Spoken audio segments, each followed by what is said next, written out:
নমস্কার, অরুস কিচেনোলজিতে সবাইকে স্বাগত জানাচ্ছি। আজকে আমার উপস্থাপনা আচারি পনির, একদম অথেন্টিক পাঞ্জাবের বিভিন্ন জেলার বিভিন্ন গ্রামের বাড়িতে যেভাবে বানানো হয় আমি সেইভাবে চেষ্টা করলাম এটা প্রেজেন্ট করার। বেশ কিছুদিন যাবত আমার শরীরটা খুব ঠিক ছিল না, যার জন্য আমি প্রায় 16-17 দিন কোনো ভিডিও আপলোড করতে পারিনি। সবাই মার্জনা করবেন। আসুন রেসিপি দেখে নিই। প্রথমে খানিকটা কাজু বাদাম, একদম ফার্স্ট কাজ, এটা একটু গরম জলে ভিজিয়ে রেখে দিন, তাহলে আমরা যেহেতু এটা পেস্ট করব, পেস্ট করতে এটা সুবিধে হবে। সেকেন্ড জিনিস হচ্ছে ভেরি ইম্পর্টেন্ট, আচারি মশলা অথেন্টিক্যালি কি করে বানানো হয়। আমি মাপগুলো দেখাচ্ছি আমার মতো করে, পনিরের অ্যাকর্ডিং রেশিওতে আমি করছি। সাদা জিরে এবং মৌরি একই মাপ যাবে। অল্প একটু মেথি দানা, সর্ষে দানা 1.5 চা চামচ, সাদা জিরে এবং মৌরিটা সব থেকে বেশি যাবে। এবারে আরেকটা বাটিতে দেখুন, আমি দেখিয়ে দিচ্ছি, অল্প একটু কালো জিরে 1 চা চামচ।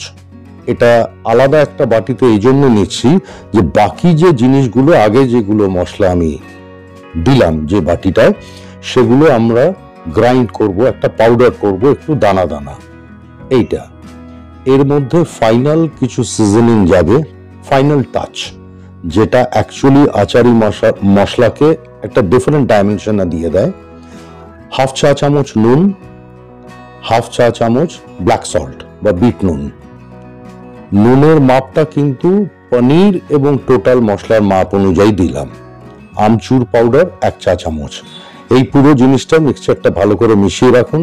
দেখুন আমি গ্রাইন্ডারে এটা দানা দানা পাউডার করে নিয়ে তারপরে এই সিজনিংটা করলাম।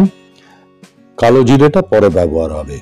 আচারি লঙ্কা বা যোধপুরি মির্চ অনেক সময় বলা হয়ে থাকে, একটু লম্বা বড় লঙ্কা হয় যেগুলোতে ঝাল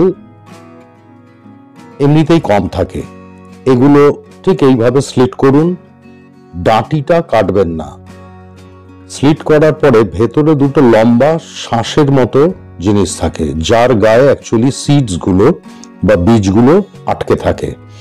চামচের নিচটা দিয়ে খুব হালকা ভাবে আস্তে আস্তে টেনে তুলুন। দেখুন আমি একটা শাঁস বার করলাম, একটা লম্বা ফ্লেশের মতো জিনিস যার মধ্যে বীজগুলো লেগে আছে। দ্বিতীয়টাও আমি বের করলাম, দুটোই মেনলি থাকে। চামচের মাথার পেছনটা দিয়ে আস্তে করে একটু ট্যাপ করে দিচ্ছি, যাতে ভেতরে যে লুজ সিডস গুলো আছে সেগুলো যাতে বেরিয়ে যায়। আমার গ্লাভস পরার কারণ হচ্ছে যেহেতু লঙ্কার কাজ করছি, সেই জন্য এটা সেফ। এবারে দেখুন আমি দেখিয়ে দিচ্ছি, এই একদম মাথার দিকে জিনিসটা যেন ভেঙে না যায়, তাহলে কিন্তু ডাঁটিটা ভেঙে যাবে। ওইভাবেই আটকে থাকে। 4টে লঙ্কার প্রত্যেকটা আমি এইভাবে ডিসিড করলাম, বীজগুলো ফেলে দিলাম, ভেতরটা ফাঁকা হয়ে গেছে। এবারে যে আচারি মশলাটা বানিয়েছি কালো জিরে ছাড়া, সেই মশলাটা খানিকটা করে, এর কোনো মাপ নেই, পুরো বেশি করে ভর্তি করবেন না, তাহলে বেরিয়ে আসবে। অল্প অল্প করে মোটামুটি হাফ যাতে ভেতরটা ভর্তি হয়ে যায়, এরকম ভাবে 4টে লঙ্কাতেই আচারি মশলাটা ভরে দিলাম। এই কারণেই আমি মশলার কোয়ান্টিটিটা আমার মতো দেখিয়েছি, মৌরি এবং সাদা জিরে 2 চা চামচ করে। আপনারা যদি এইটা না পান, এই লঙ্কাটা, এই স্টেপটা কমপ্লিটলি স্কিপ করতে পারেন। পেঁয়াজ লাগছে মাঝারি 5খানা, আদা 2 ইঞ্চি, তার সাথে রসুন 10 কোয়া। এই আদা রসুনটা আমরা পেস্ট করব, আলাদা একটু আদা নিয়েছি যার জুলিয়ান বানাতে হবে। আদা রসুন এবং 2টো কাঁচা লঙ্কা একসাথে পেস্ট হবে, আর বাকি আদাটা জুলিয়ান হবে। দেখুন প্রথমে যে কাজুটা ভিজিয়ে রেখেছিলাম সেটা আমি পেস্ট করে নিয়েছি, অল্প জল দিয়ে পেস্ট করে নেবেন। এবার 4টে টমেটো নিয়েছি, লাল দেখে টমেটো নেবেন। টমেটোগুলো এবার গ্রাইন্ডারে দিয়ে একসাথে কাজুর সাথে পেস্ট হবে। পনির নিয়েছি, মালাই পনির 400 গ্রাম।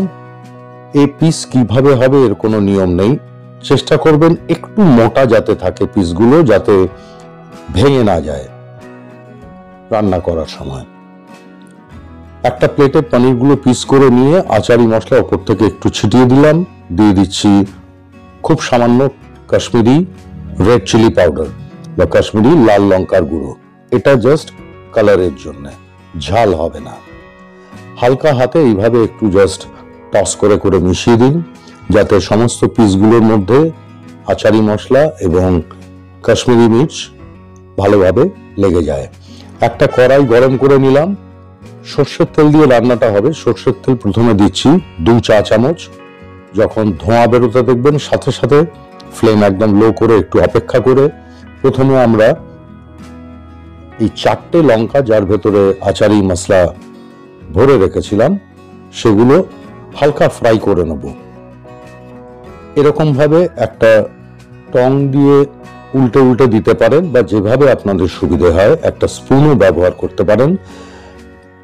উদ্দেশ্যটা হচ্ছে চারদিক থেকে হালকা ভেজে নেওয়া। এবারে কম আঁচেই পনিরগুলো পিসগুলো দিয়ে দিলাম, যাতে মশলা মাখানো আছে।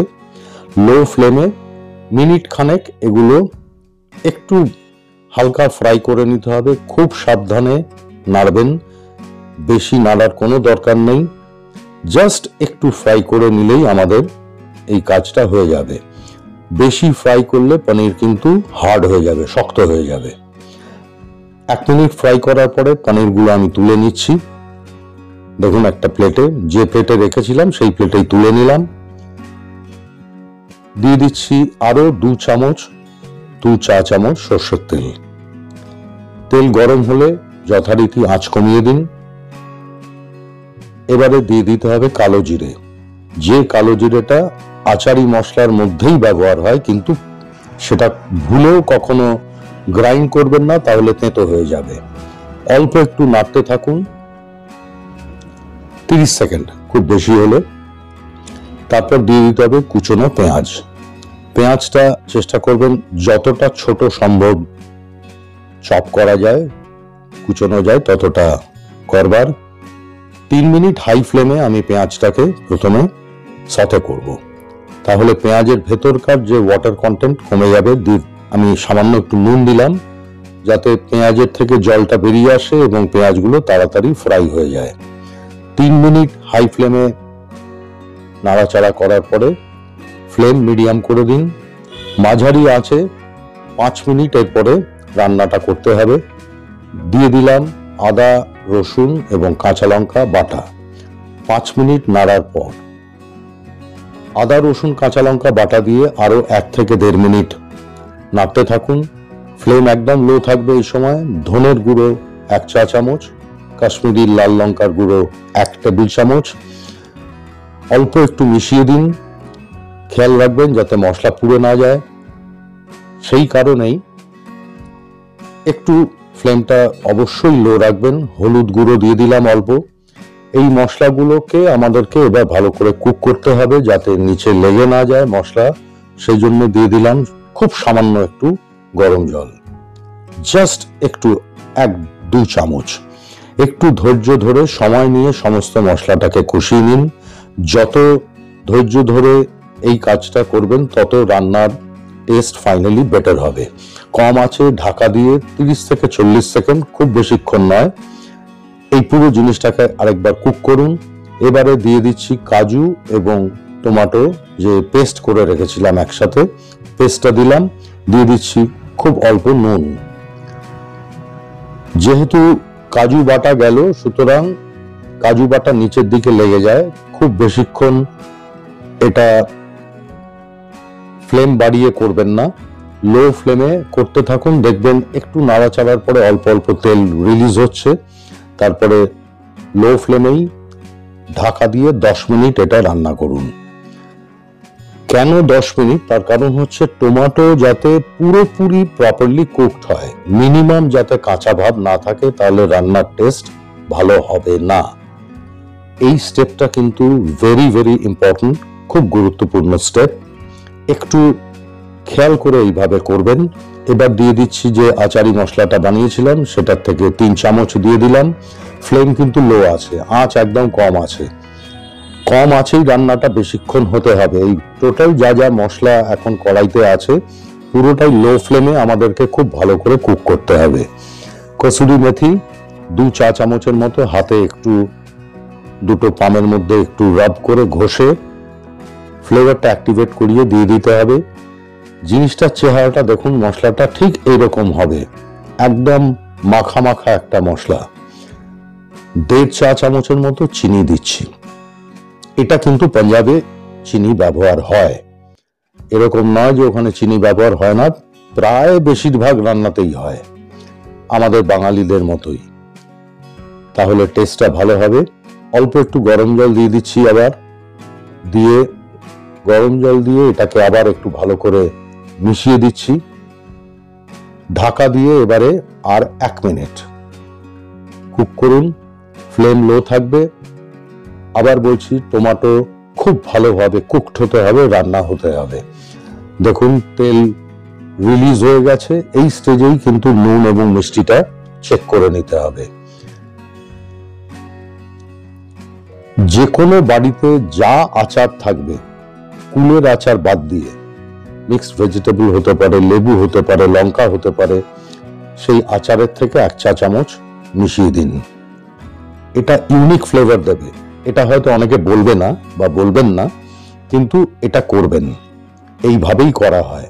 তারপর দিয়ে রাখলাম, মিশিয়ে দিচ্ছি ভেজে রাখা পনিরের টুকরোগুলো। খুব হালকা হাতে একটু নাড়তে থাকুন। আমার হয়তো ভয়েস একটু ক্র্যাক করছে, কারণ গলাটা একেবারেই বসে গেছিল। একদম শেষে দিয়ে দিলাম ভেজে রাখা আচারি লঙ্কাগুলো। গলার স্বর বুঝতে অসুবিধা হলে একটু মার্জনা করবেন, মানিয়ে নেবেন, এই রিকোয়েস্টটা থাকলো। 4টে লঙ্কা দিয়ে দিলাম, ফ্লেম লো আছে। আস্তে করে এইভাবে স্প্যাটুলা দিয়ে জাস্ট গ্রেভির মধ্যে, এটাতে ঝোল বেশি থাকবে না, ডুবিয়ে দিন লঙ্কাগুলো। ঢাকা দিয়ে 2 মিনিট রান্না করুন। আমাদের অপূর্ব স্বাদের আচারি পনির অলমোস্ট রেডি। একটু নিচের দিক থেকে নেড়ে দিচ্ছি যাতে লেগে না যায়। যদিও হিট লো আছে, ফ্লেম লো আছে, তবুও এটাই বাঞ্ছনীয়। ওপর থেকে একটু আদার যে জুলিয়েন করে রেখেছিলাম সেগুলো খানিকটা ছড়িয়ে দিলাম। Gas off. আমাদের অপূর্ব সুস্বাদু আচারি পনির প্রস্তুত। গ্যাস অফ করার পরে একটু ধনেপাতা কুচি ওপর থেকে ছড়িয়ে দিলাম, মিশিয়ে দিচ্ছি। মিশিয়ে দিয়ে এবার ঢাকা দিয়ে রেস্ট করতে দিন, যাতে সমস্ত ফ্লেভার প্রপারলি অ্যাকুমুলেটেড হয়ে যায়। এইভাবে ঢাকা দিয়ে 3 মিনিট রেখে দিন। আমাদের রান্না কমপ্লিট। এবার প্লেটিং এ চলে আসি। সবাইকে রিকোয়েস্ট করছি, সাবস্ক্রাইব করুন to Aru's Kitchenology. I will be grateful, এবং এটা আমার জন্য একটা বিরাট হেল্প হবে। ভিডিও ভালো লাগলে লাইক দেবেন, শেয়ার করবেন, কমেন্ট করে আমাকে জানাবেন। প্লেটিং ফাইনালি করুন আরেকটু জুলিয়েন ওপর থেকে ছড়িয়ে দিয়ে। খুব তাড়াতাড়ি দেখা হবে। সবাই ভালো থাকবেন। ধন্যবাদ।